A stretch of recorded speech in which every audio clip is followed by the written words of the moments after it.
The hospital room reeked of antiseptic and broken promises, but Jessica Martinez barely noticed as she stared at her crippled husband lying helpless in the bed before her. Daniel Cooper, the man she'd married 3 years ago when he was whole and ambitious, now lay motionless from the waist down after the car accident that had stolen everything, but she felt nothing except the weight of the diamond ring burning in her purse, a gift from his wealthy cousin, Richard Cooper, who owned half the city's real estate empire. She worked as a senior marketing director at Apex Global Industries, the massive corporation that employed 15,000 people across the country. But she had no idea that the company's mysterious billionaire owner, the man whose identity was guarded like a state secret, was the very same broken man she was about to abandon in this sterile room. The divorce papers trembled in her hand as she placed them on the table beside Daniel's bed, but her eyes were already fixed on the future she'd planned with Richard, the man who'd promised her the world while her husband recovered from surgery. She turned toward the door without a word, her designer heels clicking against the linoleum floor, but she couldn't shake the strange calm in Daniel's eyes as he watched her leave, a knowing look that suggested he held secrets far darker than she could imagine. What she didn't know was that Daniel Cooper wasn't just a crippled husband lying helpless in a hospital bed, but the phantom billionaire who'd built Apex Global Industries from nothing, hiding his identity behind layers of corporate shells while he tested the loyalty of everyone in his life. What would happen when she discovered that the company she'd devoted her career to belonged to the man she'd just abandoned? But by then, would it be too late to undo the catastrophic choice she'd made? What would Richard do when he learned that his supposedly poor cousin was actually the source of the Cooper family's recent fortune? But more importantly, what would Daniel do to the woman who'd betrayed him and the cousin who'd stolen her away? The rain hammered against the hospital windows with relentless fury, but Jessica Martinez forced herself to maintain her composure as she walked down the corridor toward room 347. 3 years of marriage had brought her to this moment, but the weight of her decision made each step feel like she was walking through cement. Her reflection in the darkened windows showed a woman transformed. Designer clothes, perfectly styled hair, makeup applied with professional precision, but underneath the polished exterior lived the ghost of the girl who'd married for love instead of money. Daniel Cooper had been different then, but that man no longer existed. The accident 6 months ago had changed everything, but not in the way most people would understand. The car crash that left Daniel paralyzed from the waist down had revealed the cracks in their foundation, but it had also revealed something else, her own capacity for coldness. She'd stayed by his side for 3 months, but every day had felt like a year, every hour like a prison sentence. The medical bills had crushed them, but worse than the financial burden was the suffocating feeling of watching her dreams die alongside her husband's ability to walk. Richard Cooper had appeared like salvation wrapped in an expensive suit, but Jessica had known him long before the accident. He was Daniel's cousin, the successful one, the one who drove luxury cars and owned a penthouse in the city's most exclusive building. He'd always looked at her with interest, but Daniel had been too naive to notice, too trusting to see the predator circling his marriage. The affair had started 4 months ago, but Jessica told herself it wasn't really cheating. Not when her husband couldn't even get out of bed without assistance, not when their marriage had already died in that hospital room. Richard had offered her everything Daniel couldn't: passion, wealth, security, and most importantly, an escape. The engagement ring he'd given her last week sat heavy in her purse, but she hadn't worn it yet, hadn't made the final break that would free her from the guilt that gnawed at her conscience during sleepless nights. But today was the day. Jessica pushed open the door to room 347, but she wasn't prepared for what she found. Daniel sat propped up in bed, his laptop open before him, his fingers flying across the keyboard with an intensity she hadn't seen in months. His legs lay useless beneath the thin hospital blanket, but his eyes, those dark, intelligent eyes that had first captured her heart, burned with a focus that made her hesitate. "You're working." The words came out sharper than she'd intended, but she couldn't hide her surprise. Daniel looked up and something flickered across his face. Not pain, not anger, but something else. Something that made her skin prickle with unease. "Just finishing up some business," he said quietly, but his voice carried none of the weakness she'd expected. He closed the laptop and set it aside, his movements deliberate and controlled. "You look nice. Going somewhere special?" The irony wasn't lost on her, but Jessica refused to let guilt derail her plan. She'd rehearsed this conversation 100 times, but now that the moment had arrived, her carefully prepared speech evaporated. Instead, she pulled the envelope from her purse and placed it on the table beside his bed. "Divorce papers," she said flatly, but her hands trembled as she released the envelope. "I've already signed them. Your lawyer can review the terms, but I think you'll find them fair." Daniel's expression didn't change, but he reached for the envelope with steady hands. He didn't open it, didn't scan the contents with desperate eyes or beg her to reconsider. Instead, he simply nodded as if he'd been expecting this exact moment. "Richard," he said softly, but it wasn't a question. Jessica's breath caught, but she refused to look away. "He loves me. He can give me the life I deserve, but more than that, he can actually be there for me. You can't even—" She stopped herself, but the damage was already done. "I can't even walk," Daniel finished for her, but his voice held no bitterness, no accusation. "You're right. I can't give you what you want anymore. Maybe I never could." The admission should have made her feel vindicated, but instead it left her hollow. She'd expected anger, tears, desperate pleas, anything but this calm acceptance. It felt wrong, like walking into a trap she couldn't see. "I'm sorry," she whispered, but the words felt empty even as she spoke them. "I tried, Daniel, I really did.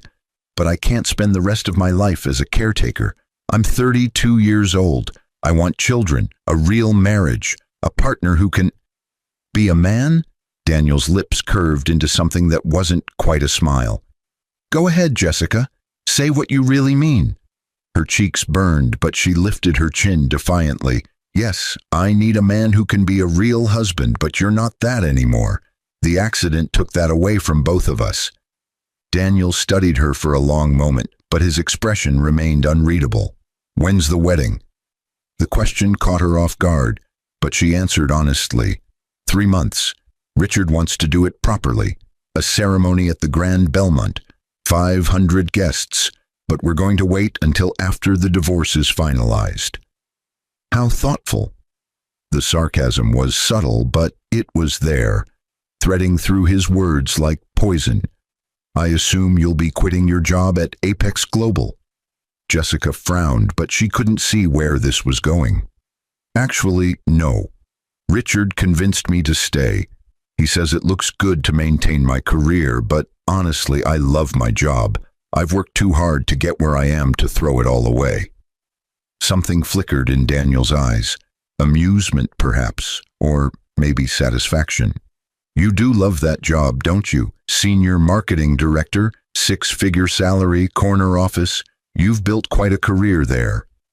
"I have," she agreed, but suspicion crept into her voice. "Why are you asking about this?" Daniel reached for the divorce papers and pulled a pen from the drawer beside his bed. He signed them without reading a single word, but his hand remained steady and sure. "Just curious about what you're giving up versus what you're gaining. It seems like you've calculated everything very carefully." "I'm being practical," Jessica said defensively, but his words had struck a nerve. Someone has to be. Medical bills don't pay themselves, but Richard says he'll help with your ongoing care after we're married. He's not heartless, Daniel. He knows your family." How generous of him. Daniel handed her the signed papers, but his fingers brushed hers for just a moment, and she felt a jolt of electricity that reminded her of the man he used to be. "I hope you'll be very happy together, Jessica. I really do." The sincerity in his voice made her eyes sting, but she blinked back the tears before they could fall. She wouldn't cry, wouldn't show weakness, wouldn't let guilt poison this new beginning. She stuffed the papers into her purse and turned toward the door, but something made her look back one final time. Daniel had already reopened his laptop, but his profile in the dim light looked different somehow. Stronger, more dangerous, like a wolf wearing sheep's clothing. The thought was ridiculous, but it lodged in her mind and wouldn't let go. "Goodbye, Daniel," she said softly, but he didn't respond, didn't even look up from his screen. Jessica walked out of room 347 and didn't look back, but if she had, she might have seen the smile that crossed Daniel's face as he typed a single message into his laptop. Initiate Phase 2. Richard Cooper's penthouse apartment occupied the entire 42nd floor of the Meridian Tower, but even its floor-to-ceiling windows and panoramic city views couldn't compete with the satisfaction Jessica felt as she stepped inside.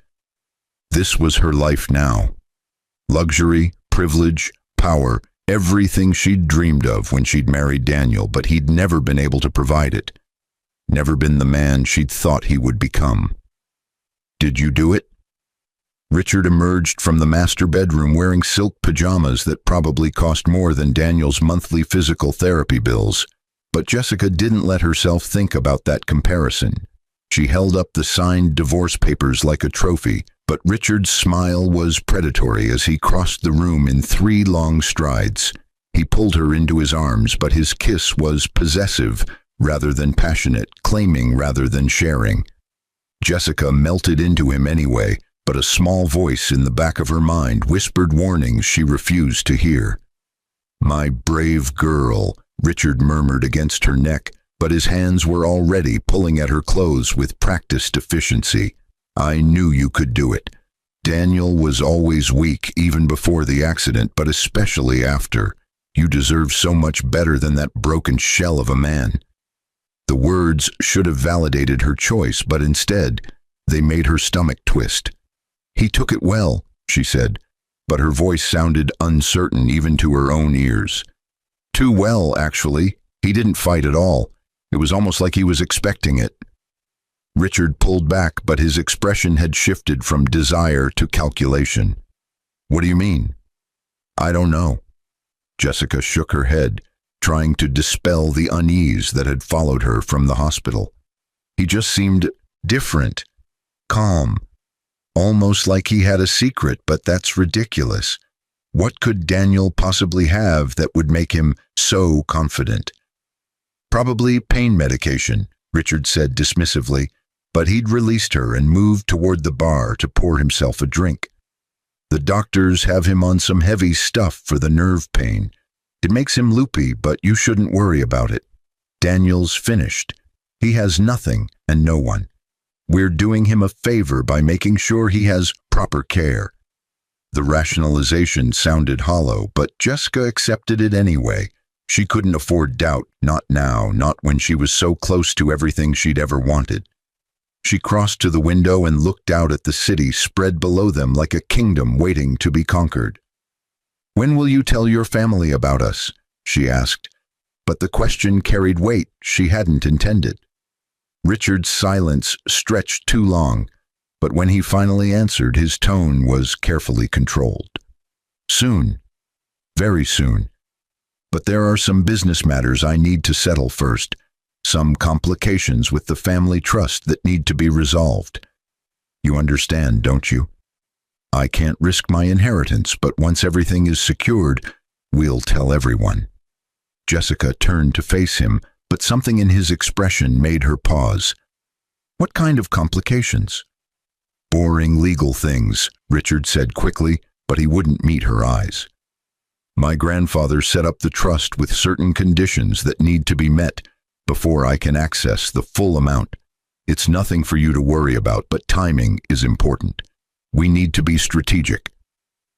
Red flags waved in Jessica's peripheral vision, but she ignored them. She'd come too far to turn back now, but the conversation reminded her of questions she'd never thought to ask. Richard was wealthy, everyone knew that, but the source of his wealth had always been vague. Real estate, investments, family money, but nothing concrete, nothing specific. "How much are we talking about?" she asked carefully, but Richard's expression hardened. "Enough," he said flatly. "More than enough for both of us to live however we want for the rest of our lives. But Jessica, darling, you need to trust me on this. The less you know about the specifics, the better. These family trusts are complicated, but I have lawyers handling everything." The dismissal stung, but Jessica forced herself to smile. "Of course, I trust you." But did she? The question whispered through her mind like smoke, but she crushed it before it could take root. Richard was her future, her escape, her salvation. Doubt was a luxury she couldn't afford. 3 weeks after Jessica delivered the divorce papers, but 2 months before the wedding was scheduled, something shifted at Apex Global Industries. The change was subtle at first. A new urgency in executive meetings, mysterious consultants arriving in expensive suits, hushed conversations that stopped when she entered rooms. But Jessica couldn't shake the feeling that something significant was happening behind closed doors. "Have you heard anything?" her colleague, Patricia Wong, asked during lunch at the trendy bistro across from their office building. Patricia had worked at Apex for 15 years, but even she seemed nervous about the recent changes. "Just rumors," Jessica admitted, but she leaned forward conspiratorially. "Someone said the owner is finally coming out of hiding. Apparently there's going to be a major restructuring, but nobody knows what that means for our departments." Patricia's eyes widened, but her expression was more excited than worried. "I've worked here for 15 years, and I've never even seen a photograph of the real owner. Everyone knows about the board of directors and the executive team, but the actual owner? It's like working for a ghost." Jessica had wondered about this herself, but the mystery had never seemed important until now. Apex Global Industries was a massive corporation with interests in technology, manufacturing, and real estate. The company was worth billions, but its ownership structure was buried under layers of holding companies and trusts. The public face was the CEO, Marcus Bradley, but everyone knew he was just a figurehead. But the real power, the person who made the ultimate decisions, remained hidden. "Do you think it matters?" Jessica asked, but Patricia's expression suggested she was missing something obvious. "Jessica, if the owner is coming out of hiding after all these years, it means something big is about to happen. Companies don't restructure without reason, but more importantly, when billionaires reveal themselves, it's usually because they're about to make moves that will affect everyone. We need to be prepared for anything."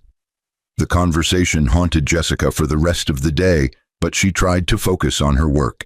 She had a major campaign launching in 6 weeks, a complete rebrand for one of Apex's subsidiary companies, but the project had suddenly been put on hold without explanation. Her emails to the executive team went unanswered, but her access to certain files and databases had been restricted. Something was definitely wrong, but Jessica couldn't figure out what. That evening she mentioned it to Richard, over dinner at an exclusive restaurant where the wine cost more than her old car payment. Richard listened with apparent disinterest, but Jessica noticed how his jaw tightened when she mentioned the restructuring. "It's probably nothing," he said dismissively, but he reached for his wine glass with unnecessary force. "Companies reorganize all the time. You're being paranoid, but I suppose that's understandable, given everything you've been through with Daniel." The mention of her ex-husband felt deliberate, but Jessica couldn't figure out why Richard would bring him up now. They'd barely discussed Daniel since the divorce papers had been filed, but Richard's expression had gone cold and distant. "Have you seen him?" she asked carefully, but Richard's response was sharp and immediate. "Why would I see him? He's nothing to me, but more importantly, he should be nothing to you. You're moving forward, Jessica. Stop looking back." The rebuke stung, but Jessica fell silent. Richard was right. She needed to focus on the future, but something about his reaction felt wrong. They were cousins, supposedly close before the accident, but Richard spoke about Daniel with contempt rather than pity. Later that night, alone in Richard's penthouse while he worked late at his office, Jessica found herself thinking about the man she'd abandoned. She pulled out her phone and, against her better judgment, searched for information about Daniel Cooper's condition. The hospital had discharged him 3 weeks ago, but he'd apparently moved into a rehabilitation facility that specialized in spinal cord injuries. On impulse, she called the facility, but the receptionist's response was unexpected. "I'm sorry, ma'am, but we don't have any patient by that name in our facility." Jessica frowned, but she double-checked the name. "Daniel Cooper? He should have been admitted about 3 weeks ago. Paraplegic spinal cord injury from a car accident. I understand, but we have no record of that patient. Perhaps you have the wrong facility." But Jessica had been copied on all the transfer paperwork. She'd seen the name of the facility, had even helped arrange the transportation. So where was Daniel? A chill ran down her spine, but she told herself she was being ridiculous. There were probably dozens of rehabilitation facilities in the city, but she'd misremembered which one Daniel had chosen. It didn't matter anyway. He wasn't her responsibility anymore, except she couldn't shake the feeling that something was very, very wrong. The bomb dropped on a Tuesday morning, but it detonated with the force of a nuclear explosion. Jessica arrived at Apex Global Industries to find the lobby filled with news crews, photographers, and security personnel she'd never seen before. The energy in the building crackled with electricity, but nobody would tell her what was happening. Emergency meeting in the main auditorium. Patricia grabbed her arm as she stepped off the elevator. Every department head, every senior manager, everyone's been summoned, but nobody knows why. The auditorium was packed with hundreds of employees, but the stage remained empty except for a single podium and a massive screen displaying the Apex Global logo. Jessica found a seat near the middle, but her heart pounded with unexplained dread. CEO Marcus Bradley walked onto the stage, but his usual confident swagger had been replaced by visible nervousness. He approached the microphone with obvious reluctance, but his voice was steady when he spoke. "Thank you all for coming on such short notice. Today marks a historic moment in Apex Global Industries history, but I'll let the man himself explain what's happening. For the first time in the company's 20-year existence, I'm honored to introduce you to the founder, owner, and true visionary behind everything we've built, but I suspect many of you will be shocked by who he really is." The lights dimmed, but a spotlight illuminated a figure emerging from the wings. He moved slowly, deliberately, but there was nothing weak about his presence. The wheelchair gleamed under the stage lights, but the man sitting in it commanded the room with an authority that made Jessica's blood turn to ice. Daniel Cooper rolled onto the stage, but he wasn't the broken, defeated man she'd left in a hospital bed.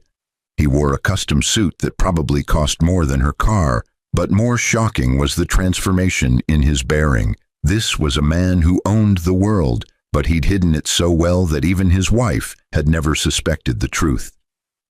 "Good morning." Daniel's voice carried through the auditorium without need for amplification, but every word struck Jessica like a physical blow. "I'm sure many of you are confused right now, but allow me to introduce myself properly. My name is Daniel Cooper, and I founded Apex Global Industries 20 years ago, when I was just 22 years old." The screen behind him flared to life, but the images told a story Jessica had never known. A young Daniel, intense, brilliant, driven, standing in front of his first office. Articles from business journals chronicling the meteoric rise of a mystery entrepreneur who'd revolutionized 3 industries before he turned 30. Patents, acquisitions, innovations, all bearing Daniel's fingerprints, but hidden behind corporate entities with innocuous names. "I built this company from nothing," Daniel continued, but his eyes scanned the crowd with predatory focus. "I sacrificed everything, my privacy, my relationships, my health. but I believed in a vision of creating something that would outlast me.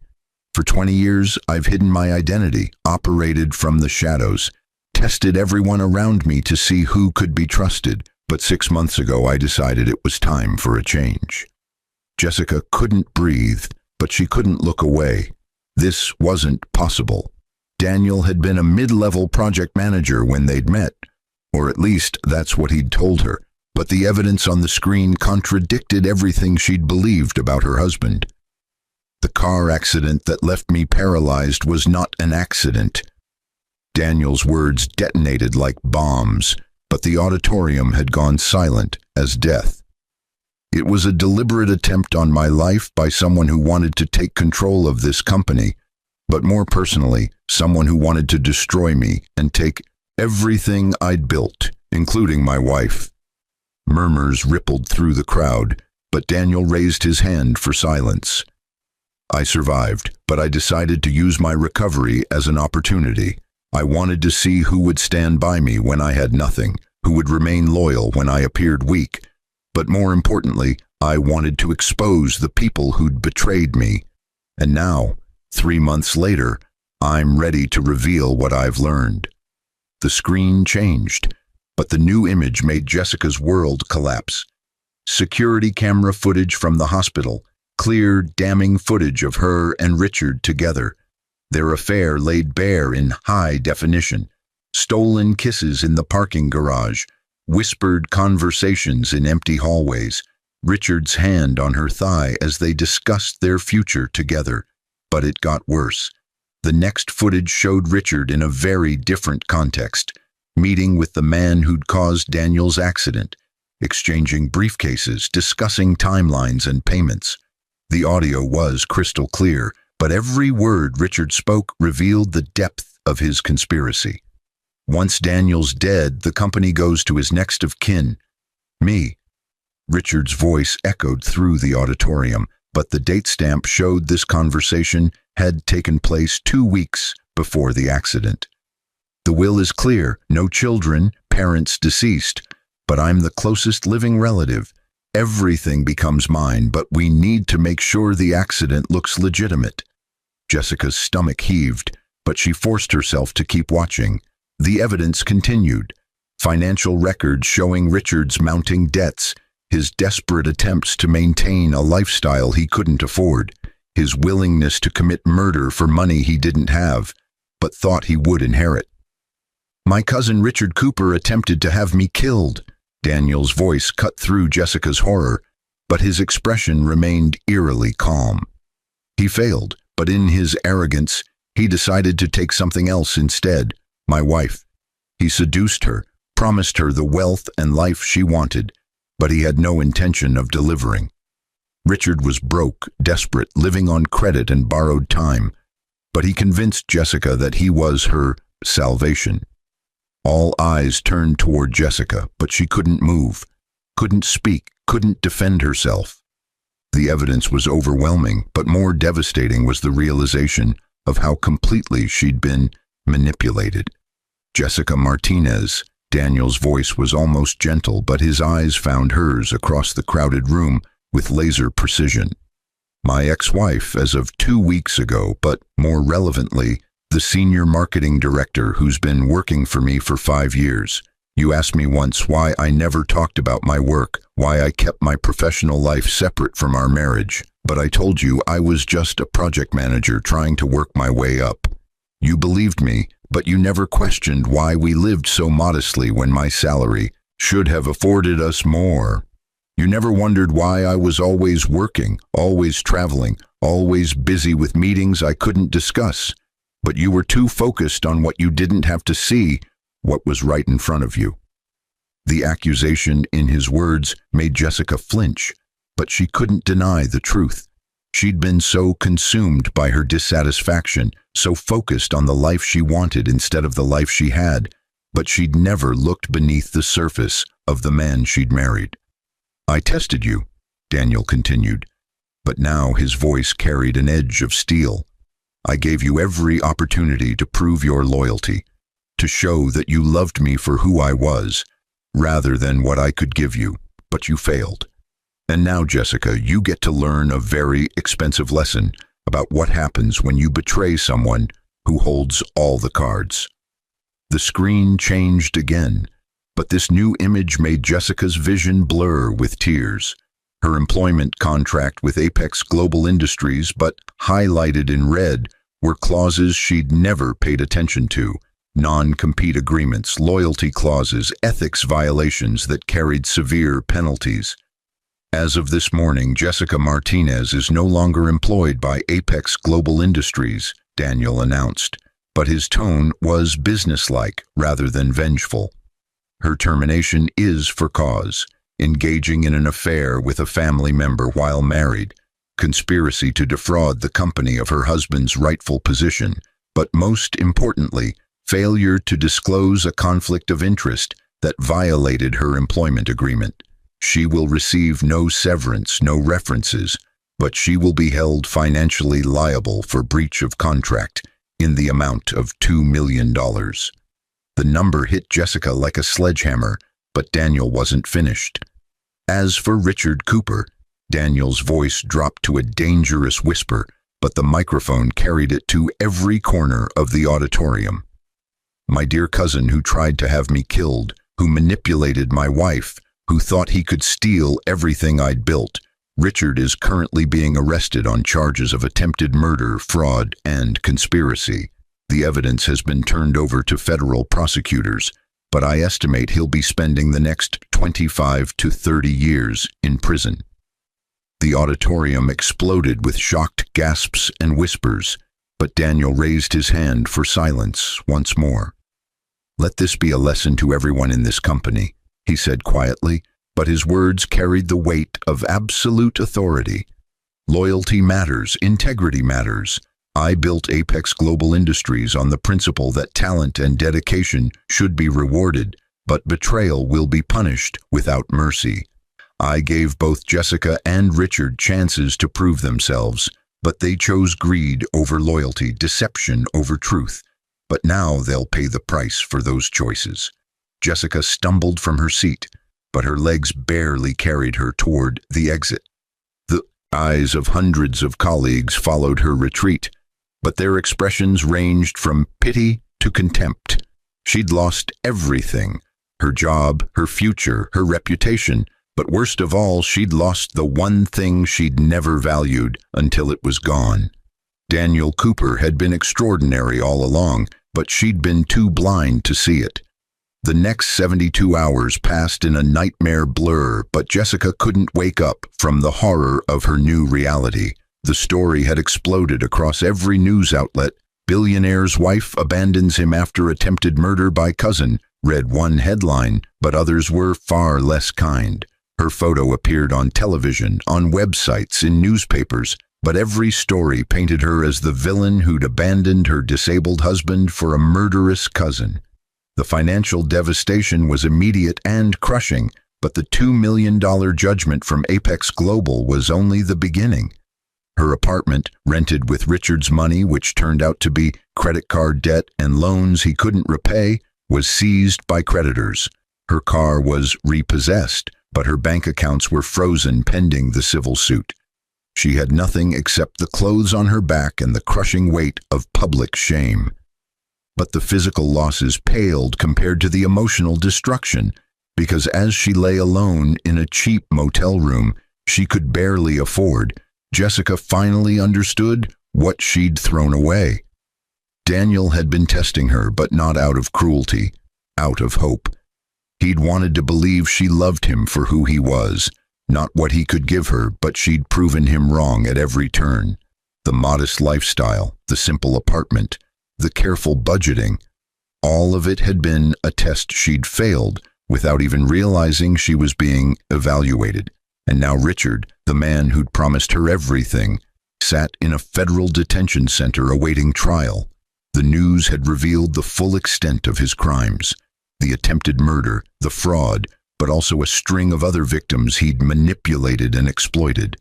Jessica had been just another mark in a long line of women he'd used and discarded, but she'd been too flattered by his attention to see the predator beneath the charm.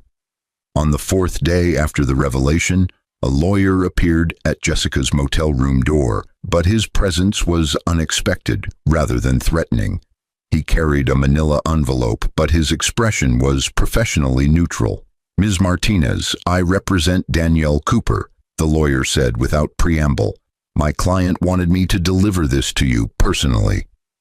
Jessica took the envelope with trembling hands, but she couldn't imagine what else Daniel could possibly take from her. She'd already lost everything, but apparently he wasn't finished destroying her. Inside the envelope were two documents, but the first one made her eyes flood with tears.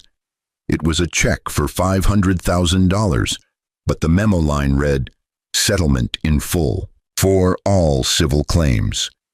The second document was a letter, but the handwriting was Daniel's, the strong, confident script she'd always admired. "Jessica, I imagine you're confused by this check, but let me be clear, this is not forgiveness and it's not charity. This is me acknowledging that while you made terrible choices, you were also a victim of Richard's manipulation. He lied to you, used you, but ultimately, the responsibility for your actions remains your own. The $2 million judgment stands on the books, but I'm settling it for this amount because I'm not interested in crushing you completely. You were my wife, and despite everything, there were moments of genuine connection between us. But those moments are gone now, destroyed by your choices. This money is your chance to start over, but understand that it comes with conditions. You will sign a non-disclosure agreement that prevents you from profiting from this story in any way. No book deals, no interviews, no movies. You will disappear from the public eye, rebuild your life quietly, but you will never speak my name again except in the context of acknowledging your mistakes. I could have destroyed you completely, but I'm choosing mercy instead. Use this opportunity wisely, Jessica, but know that this is the last kindness you'll ever receive from me. We're done, permanently, irrevocably, completely. One final thing. The reason I revealed everything so publicly wasn't just about justice or revenge, but about sending a message to everyone who works for me and everyone who might think about betraying me in the future. Actions have consequences, but sometimes mercy is more powerful than vengeance. I wish you well, but from a distance that will never be bridged. Jessica clutched the letter to her chest as sobs racked her body. But the tears brought no relief. Daniel had given her a lifeline when he could have watched her drown, but the gesture only highlighted the depth of her loss. She'd had everything, a brilliant, powerful man who'd loved her enough to hide his wealth and test her character, but she'd thrown it away for fool's gold and empty promises. The check would save her from immediate financial ruin, but it couldn't save her from the prison of her own regret. She would spend the rest of her life wondering what could have been if she'd just been patient, if she'd just been loyal, but if she'd just seen the man behind the modest facade. 6 months after the revelation, Apex Global Industries had undergone a complete transformation, but Daniel Cooper had emerged from the shadows as its public face. The company's stock had soared, but investors loved the story of the mysterious billionaire who'd run his empire from behind the scenes before dramatically revealing himself. Daniel had become a media sensation, but he controlled the narrative with the same precision he'd controlled his company. Interviews were rare and carefully managed, but each appearance showcased a man who'd overcome tremendous adversity with grace and strength. His wheelchair became a symbol of resilience rather than weakness, but more importantly, his story became a cautionary tale about loyalty, betrayal, and the price of greed. Richard Cooper's trial had been swift and brutal, but the evidence against him was overwhelming. He'd been convicted on all counts: attempted murder, fraud, conspiracy, but the judge had shown no mercy. 35 years in federal prison, but with eligibility for parole after 25. He was 42 years old, but he would be an old man before he tasted freedom again. From his cell, Richard had tried to reach out to Daniel, but every letter went unanswered. Every attempt at reconciliation rejected. Daniel had drawn a line in the sand, but he'd made it clear that some betrayals could never be forgiven. Family meant nothing when measured against attempted murder, but Richard had learned that lesson too late to save himself. As for Jessica, she'd taken Daniel's money and disappeared, but not from the country, just from the public eye. She'd moved to a small town 3 states away, taken a job as a marketing consultant for a local firm, but she lived quietly, modestly, haunted by the ghosts of her choices. She never married again, but she dated occasionally, though every man she met was inevitably compared to the husband she'd thrown away. None of them measured up, but that was the price she paid for her mistakes. She'd had the best and traded him for worse, but now she lived in the hollow space between what she'd lost and what she could never reclaim. Late at night, when insomnia kept her awake, Jessica would search for news about Daniel Cooper, but each article was a knife to her heart. He'd moved on, rebuilt his life, but he'd done it without her. There were rumors of women, beautiful, accomplished, loyal women who saw him for what he truly was, but Daniel kept his personal life private now, protected by walls she'd helped him build. One article in particular haunted her, but it appeared 8 months after the revelation in a prestigious business magazine. The journalist had somehow convinced Daniel to discuss his marriage, but his words had been chosen with surgical precision. "Do I regret testing my wife?" Daniel had said, his expression thoughtful in the accompanying photo. "No, I regret that she failed the test, but I don't regret giving her the opportunity to prove herself. Some people believe love should be unconditional, but I think true love is demonstrated through loyalty when things are hard, not just when they're easy." Jessica had every chance to show me she loved me for who I was, but instead she showed me she loved what she thought I could give her. That's not love, that's a transaction, but I'm grateful I learned the truth before I wasted any more years on someone who didn't deserve them. The words had been fair but devastating, but Jessica couldn't argue with their accuracy. She had been transactional, had been focused on what she could get rather than what she could give, but the realization had come too late to matter. 2 years after the revelation, but long after Jessica had resigned herself to a life of quiet regret, she received a package at her small apartment. There was no return address, but the handwriting on the label was unfamiliar. Inside was a single item, a small velvet box, but Jessica's hands trembled as she opened it. Her wedding ring sat nestled in the satin lining, but it had been modified. The simple gold band she'd returned to Daniel, along with the divorce papers, now held a single small diamond. Nothing ostentatious, but something meaningful. Tucked beneath the ring was a note in Daniel's handwriting. "Jessica, I had this made for you 2 months before the accident, but I never had the chance to give it to you. I was planning to surprise you on our 3rd anniversary with the truth. About who I really was, about the life we could have together, but about how I'd been testing you not because I didn't trust you, but because I wanted to be absolutely certain you loved me for the right reasons. The accident changed everything, but not in the way you think. It accelerated my timeline, forced me to make decisions faster than I'd planned. But ultimately, it revealed truths I needed to see. You failed my test, Jessica, but I've spent 2 years thinking about whether the test itself was fair. I've concluded that it was fair, but it was also cruel. I put you in an impossible situation, married to a man who hid his wealth, who made you struggle financially when he could have made life easy, but who wanted to know if you would love him when he had nothing. That's not trust, Jessica. That's manipulation, but I've done a lot of growing in the past 2 years, and I've realized that I share responsibility for what happened between us. This ring represents the life we could have had, but it also represents my acknowledgement that I played a role in destroying that possibility. I wanted to give it to you not as an attempt at reconciliation. That ship has sailed, but as closure for both of us. You're free now, Jessica. Free from the debt, free from the judgment, but most importantly, free from the guilt I've kept you chained to through my very public revenge. I've had my pound of flesh, but continuing to punish you serves no purpose except feeding my own ego. Move forward with your life. Find someone who loves you for exactly who you are, flaws, mistakes, poor choices and all. But learn from what happened between us.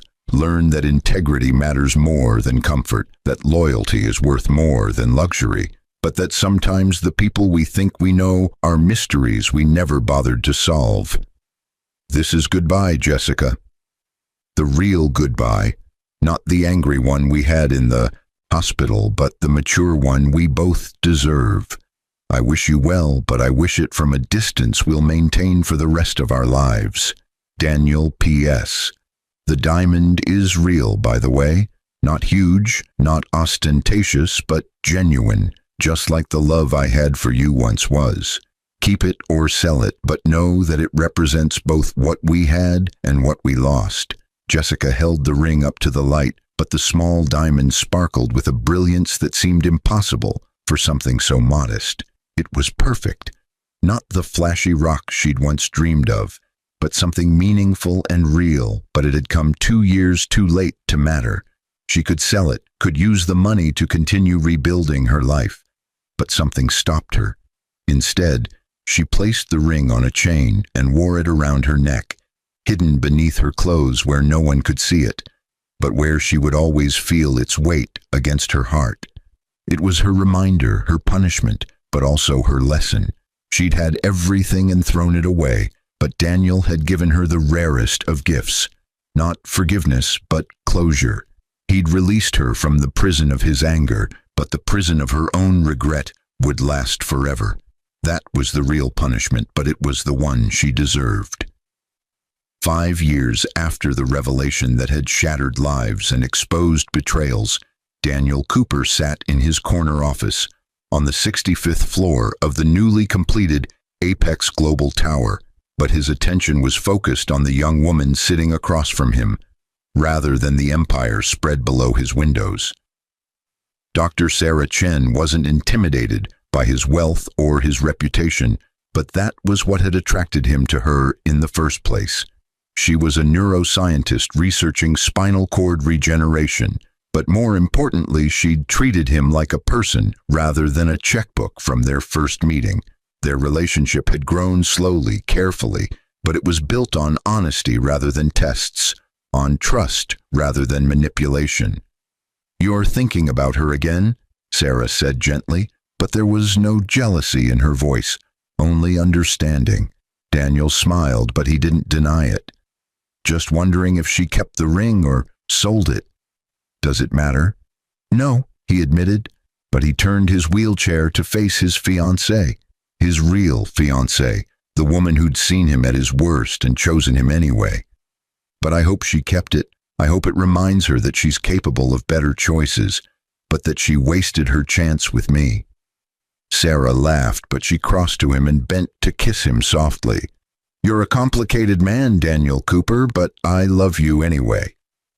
Even though I'm still in this wheelchair?" The question was half joking, but there was genuine vulnerability beneath it. "Especially because you're in that wheelchair," Sarah replied seriously. "It means you know what real adversity looks like, but you chose to rise above it rather than let it define you. That's the man I fell in love with. Not the billionaire, not the CEO, but the man who faced the worst betrayal imaginable and chose mercy over destruction." Daniel pulled her into his lap, but his expression had grown thoughtful. "I destroyed Jessica's career, her reputation, her future. I'm not sure that counts as mercy." "You gave her $500,000 when you could have taken everything," Sarah countered.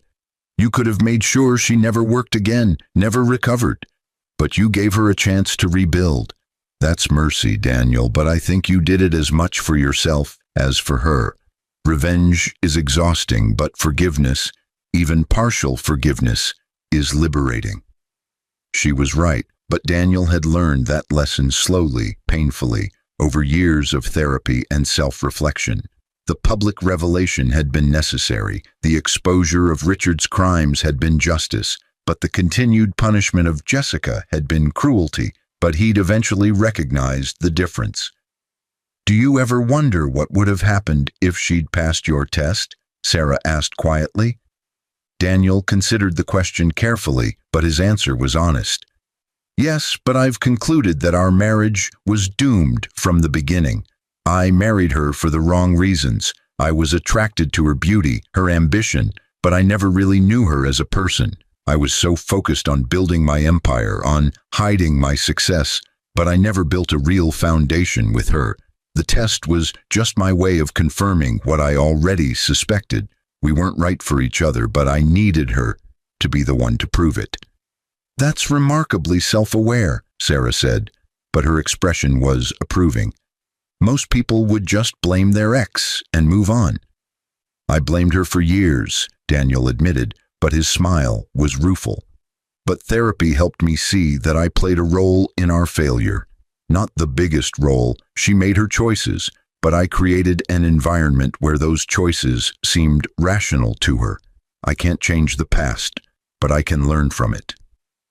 Sarah kissed him again, but this time it was deeper, more passionate. "That's why I said yes when you proposed, but I also said yes because you asked me honestly, without games or tests. You told me about your wealth from the beginning, but you also made sure I knew you'd be the same person if I took it all away. That's real trust, Daniel, but it's also real love." Daniel pulled her closer, but his heart was full in a way it had never been with Jessica. This was what partnership felt like. Not transaction, not manipulation, but genuine connection between two people who chose each other freely, honestly, but without reservation. The phone on his desk buzzed, but Daniel ignored it. Whatever business crisis needed his attention could wait. But this moment with Sarah, this perfect, honest moment, was too precious to interrupt. Outside his windows, the city spread to the horizon like a kingdom he'd conquered. But Daniel had learned that real victory wasn't measured in buildings or bank accounts. Real victory was finding someone who saw past the wealth and the power to the man beneath, but who chose that man anyway. Wheelchair, scars, complicated past, and all. Jessica had taught him what betrayal felt like, but Sarah was teaching him what real love looked like.